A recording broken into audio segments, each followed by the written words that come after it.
Doctor Babasaheb Ambedkar open university.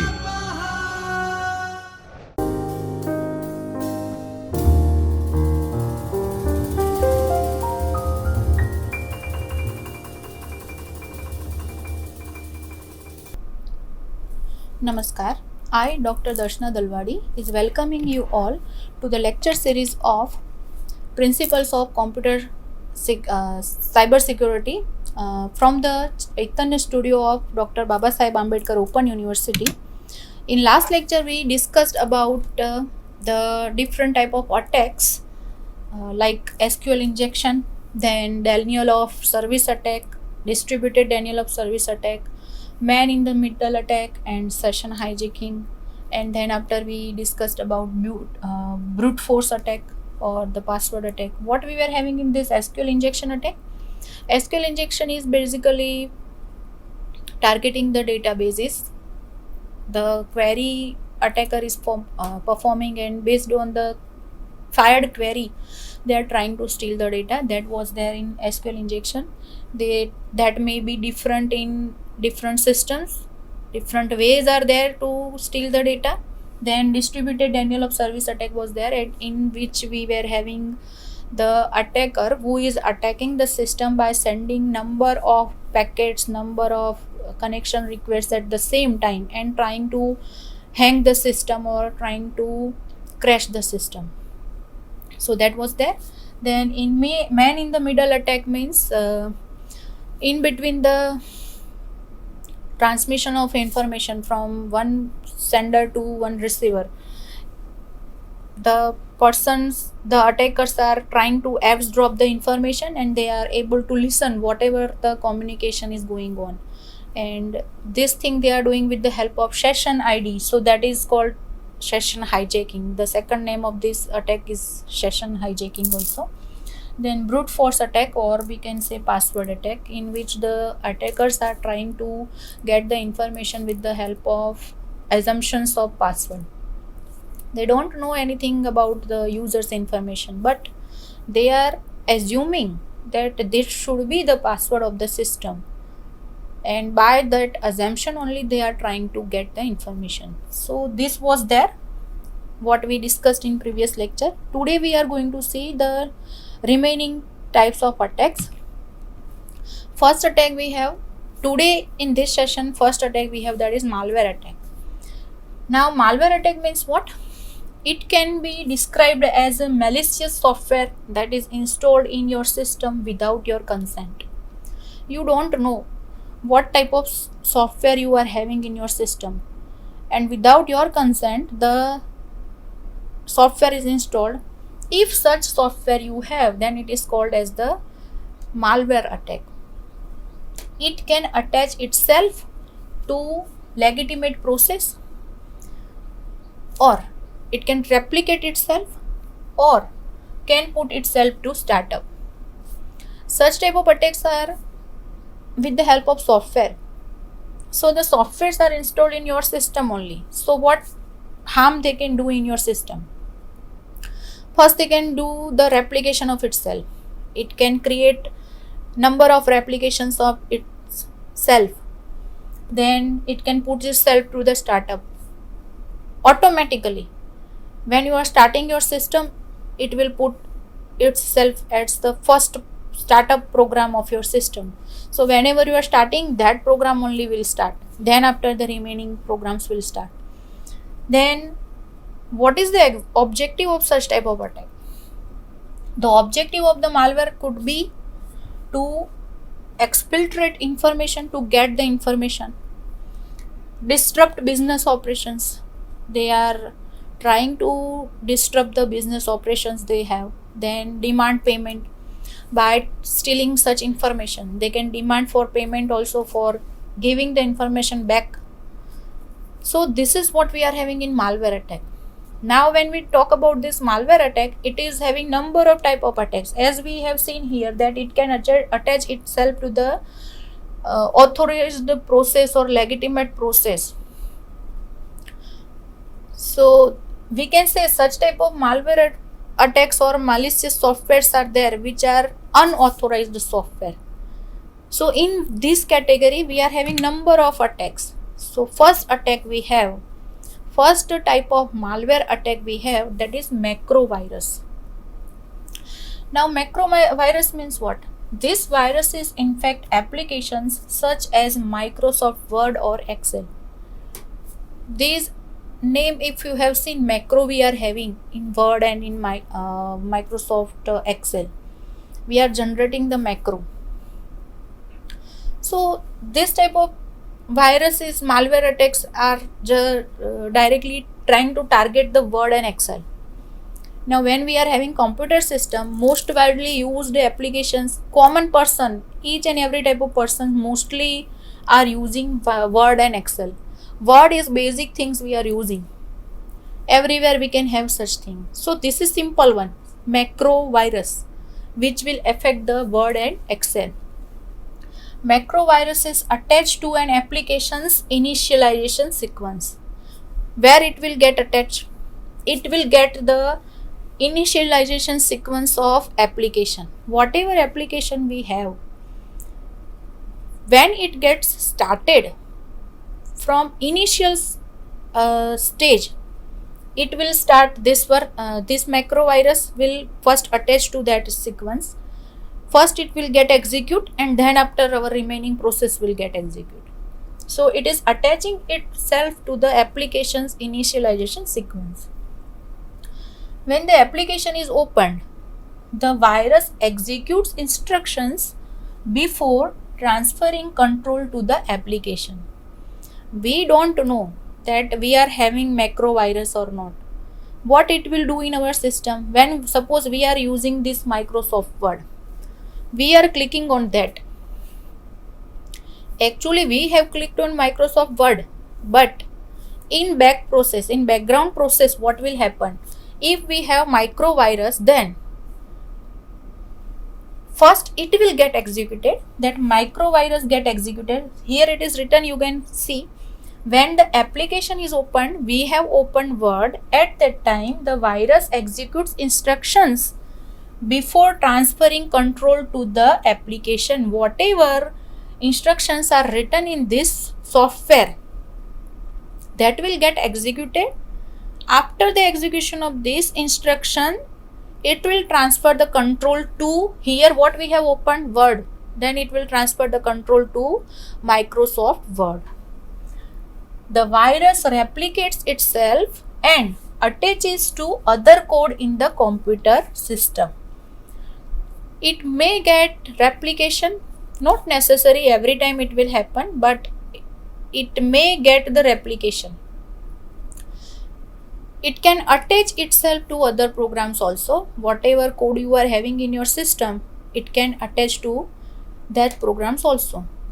So this is what we are having in macrovirus. After that, second type of malware attack we have, that is Trojans. You have heard the name Trojans, or we can say it Trojan horse also. So it is a program that hides in a useful program and usually has a malicious function. You can say it is a one type of hidden program which is hiding itself in any other useful program in our system, and it is having malicious functions. Usually we have such type of things in Trojans. A major difference between viruses and Trojans is that Trojans do not self-replicate. As we have seen in previous example, we were having microvirus, it was getting replication by itself. But when we are having Trojans, we do not have replication. This is a malware attack, but in this replication is not there. Then, in addition to launching attacks on a system, a Trojan can establish a backdoor that can be exploited by attackers.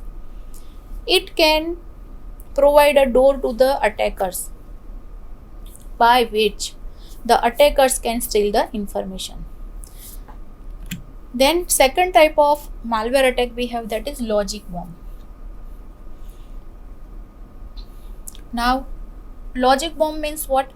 It is also one type of malicious software that is appended to an application, and when logic bombs are there, at that time it is triggered by a specific occurrence. What do you mean by triggering a specific occurrence? It means suppose you are having logic bomb in your system. You don't know that logic bomb is there, but in its coding it is written that when user is pressing enter, this code should get executed, whatever is written in that. So whenever the user is pressing enter from the keyboard, at that time this will get executed. Suppose the user is not entering the enter key from the keyboard, and instead of that, suppose they are doing the backspace or escape key, then logic bomb is there in your system. You are pressing the key from the keyboard, it will not get executed. Why? Because in its code it is written that when the user is pressing enter key of keyboard, at that time only it should get executed. That is called specific occurrence. So when you are having such type of specific occurrence, at that time only it will get executed. Such as a logical condition or a specific date and time.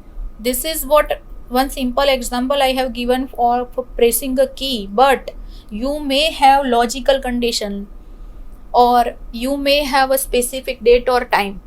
Logic bomb is there in your system, but in its coding, suppose today is whatever date we are having, but in its coding, suppose it is written that after 2 days date,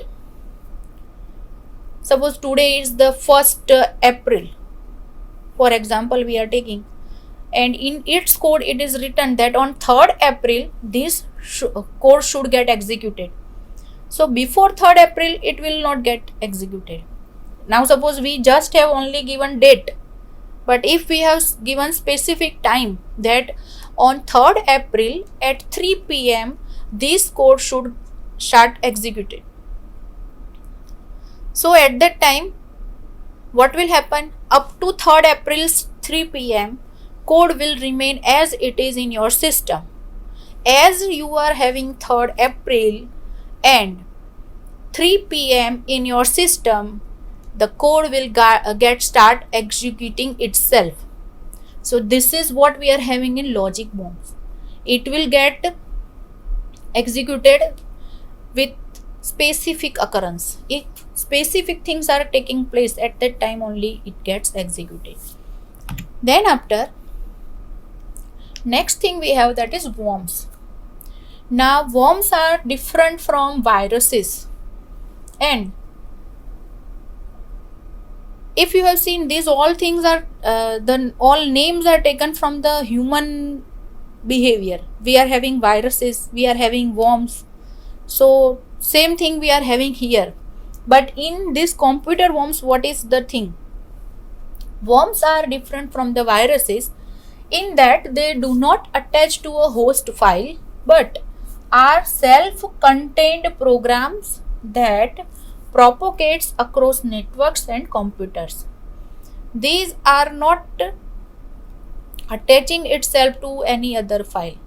They do not need any host file by which they will get execution, but they are self-contained programs that will propagate across the network and computers. A typical worm exploit involves the worm sending a copy of itself to every contact in an infected computer's email address. Suppose you are having a system on which you are using email, one particular email address you are using, that is got hacked. So from that email address, whatever list of IDs it will have in this address, all will get the file of this worm. It will send itself to them automatically by itself. In addition to conducting malicious activities, a worm can result in denial of service attacks against nodes on the network. As we have seen, what we are having in denial of service attack, It is forcing the system by sending number of things at the same time. Number of things may be a packet, may be a request for connection. So such type of thing it is doing. The propagation by itself, as well as another thing what it can do, it can result in denial of service attack against nodes on the network. On network we are having nodes, then on one particular node it can have number of attacks at the same time. This is what we are having in worms. Next we are having next type of malware attack we have, that is dropper. Now what do you mean by dropper? Dropper is a program which is used to install viruses and on your computer system. In many instances, the dropper is not infected with malicious code and therefore might not be detected by virus scanning software. These droppers are not getting infected in each and every instances. Many instances are there where these droppers are untouched by the malicious code, and because of which they are not getting detected by the virus scanning software. Even though you have the virus scanning software in your system, this type of dropper which are not getting infected by any malicious code which is in your system are not getting catched. Your virus scanning by software will not detect it. A dropper can also connect to the internet and download updates to virus software that is resident on a compromised system. The droppers can also connect to the internet. They can download updates to your virus software, whatever you are having in your system. Then next type of attack we have, that is malware, ransom malware attack.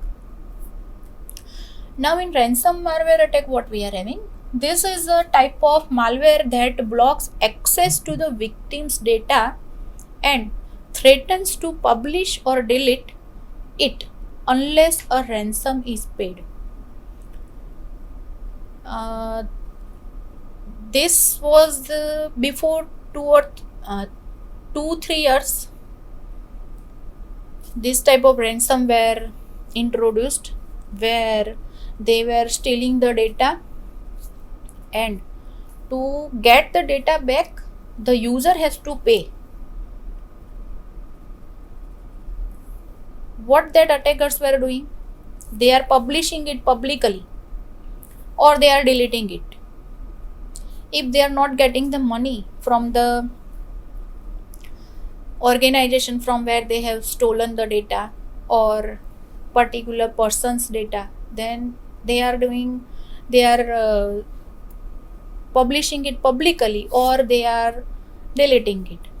While some simple computer ransomware can lock the system in a way that it is not difficult for a knowledgeable person to reverse. Some simple computer ransomwares are there which are not doing the deletion or publication of information, but instead of that they are doing locking of the system. What is the meaning of locking of the system? Your system is there, you are the authorized user, even though your system is locked, you are not able to unlock it, you are not able to use it. Such type of ransoms are also there.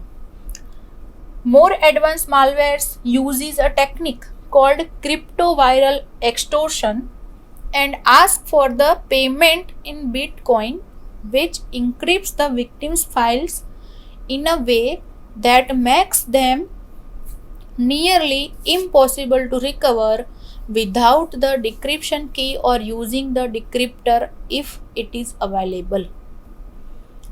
When we are having this ransomware, simple ransomware that are there, then it will just lock your system.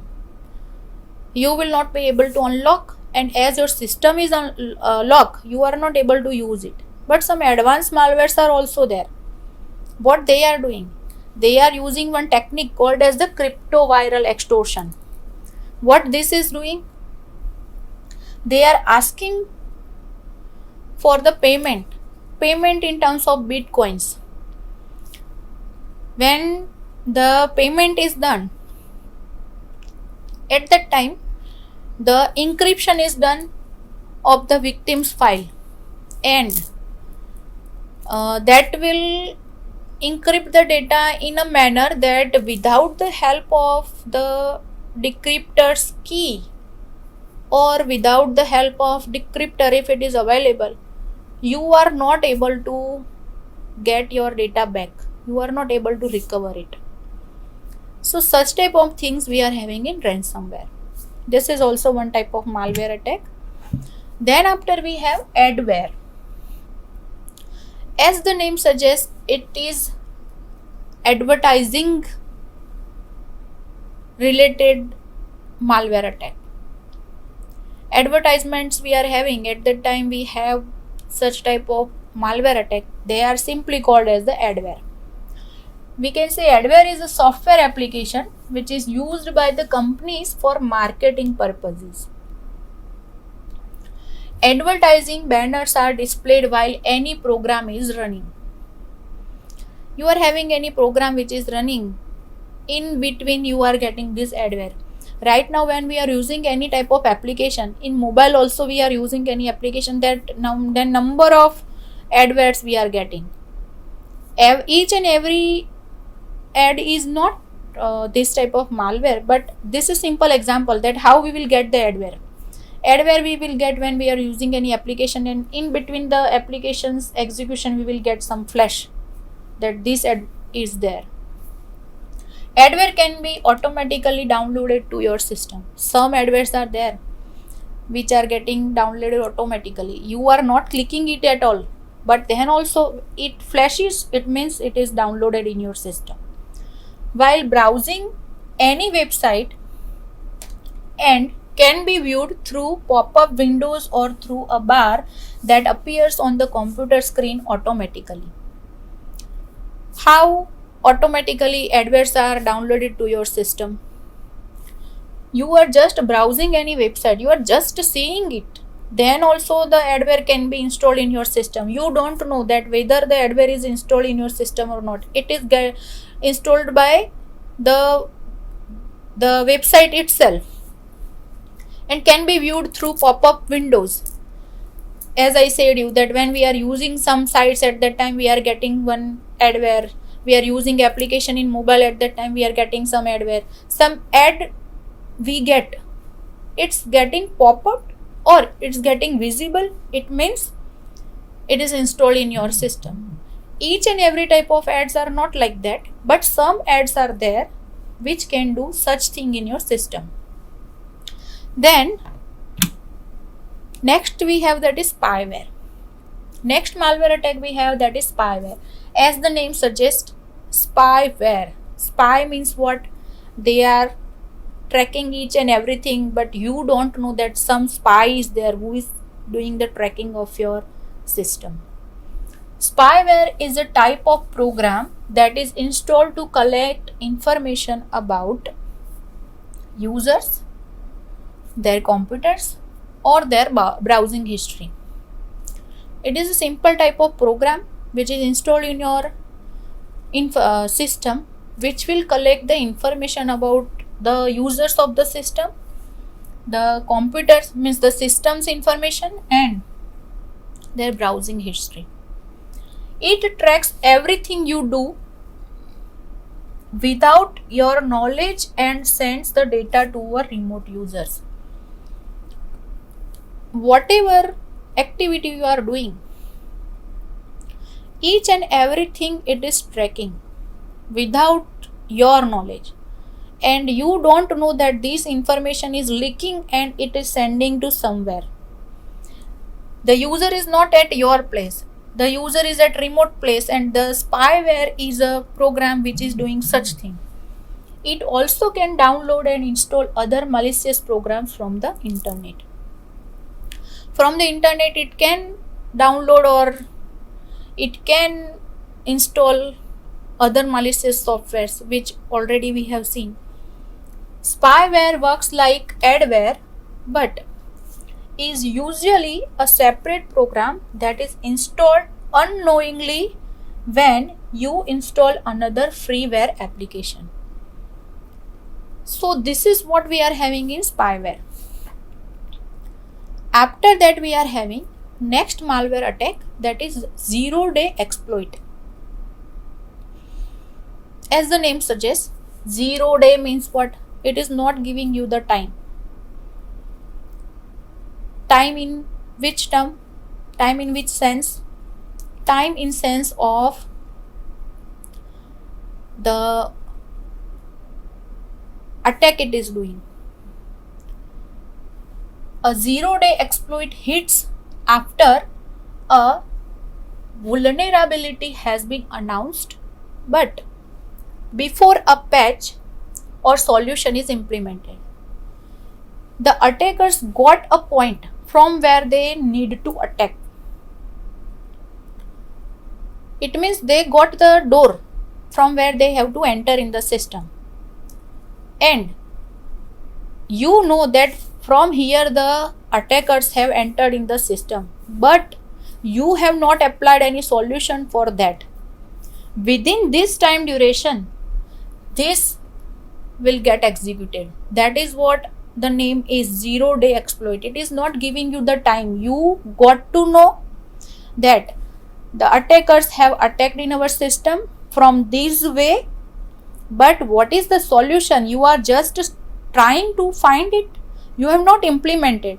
Using this time duration, it will do the exploit to your system. That is why the name is given 0-day exploit. Attacker targets the disclosed vulnerability during this window of time.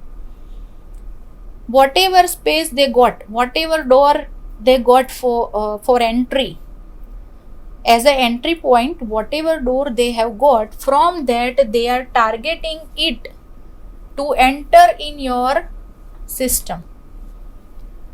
To prevent such attack, what we need to do? We need to ensure that the antivirus product is up to date with the latest signatures. We are having antivirus softwares. Now suppose right now whatever antivirus software we have, it should get latest viruses information. Otherwise, new viruses are coming and my version of antivirus is older one, then it will not detect that new virus and it is not of a use. So what we need to do? We need to have up to date antivirus software which will have latest signatures, which will have the information of latest viruses.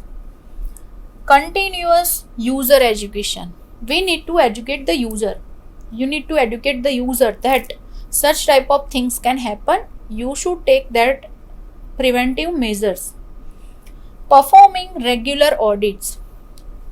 Whatever data you are having, you need to audit it regularly. Means suppose right now you are auditing and after 1 year you are auditing, then it is not called regular auditing.